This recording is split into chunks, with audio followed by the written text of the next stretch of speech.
Welcome to the March 4th, 2016 edition of Colorado Inside Out Postgame, a special web-exclusive production here on Channel 12. Let's get a quick take on the Family Crisis Center, a foster care facility run by the Denver County Human Services Department, closing this July. The money that's being saved from closing the $6 million a year facility will fund private centers to house the 29 teens affected and help fund efforts to prevent child abuse and neglect. Patty Cahoon from Westward, this is a big change because Denver County was the only one to have a center like this, and now they're just relying on the foster parent program. Do you think this was a good move?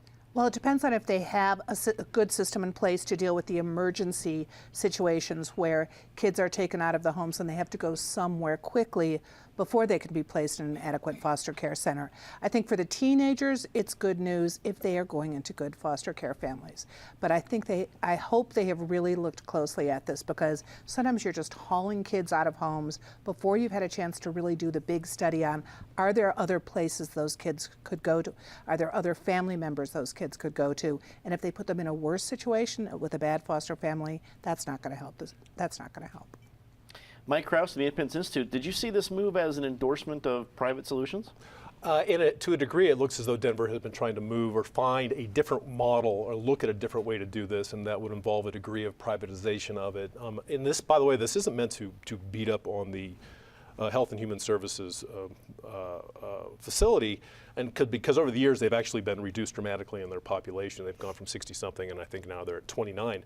But if you really take a hard look at this, it is $6 million a year to house 29 kids is well over $200,000 a year per kid. And if you think about it, there's people who raise families of 3 and 4 for a quarter of that. And so it really seems like an inefficient use of an old model that is just no longer appears to be workable.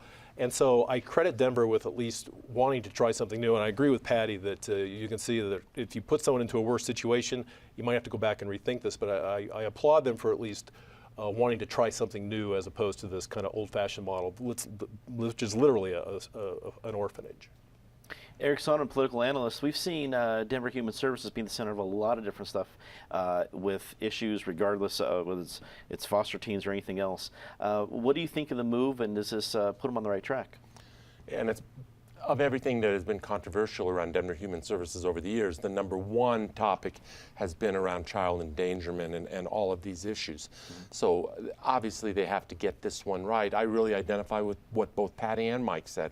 I think Patty is dead on right that you hope they thought this through, that they hope they prepared for worst case scenarios, and that particularly when they got to get a kid out of a situation like right now, that they have the capacities and the place and the people to deal with that. But Mike is also right, and I share that viewpoint, that there is not just one model of doing this. And as long as you can take care of the task at hand and do it humanely, it doesn't always have to be done through a government model. And if there can be private participation or other more efficient, cost-effective models, so be it.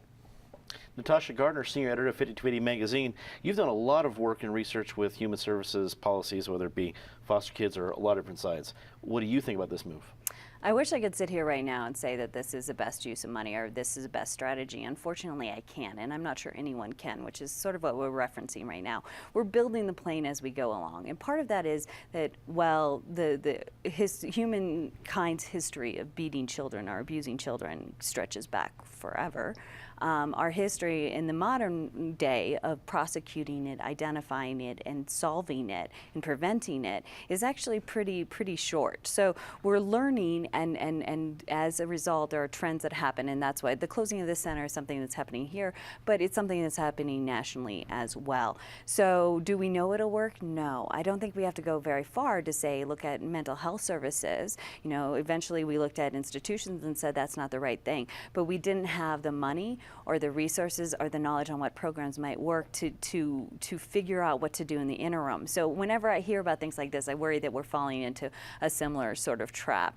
But at the same time, we don't really have a choice. You have 29 kids who need emergency placement to take them out of their homes. Let me just say that it is not easy to take kids out of the homes these days. There is a very good reason why they're coming out of that home. So no matter what, Denver on any given night has to have a place to take these kids. and whether that's private or public or another solution we don't even aren't even talking about at this table yet, we need to figure out what that is. That's all the time for Colorado Inside Postgame this week. Leave us a comment. Tell us what you think. For everyone here at CPT12.org, I'm Dominic Dezzutti. Thanks for watching.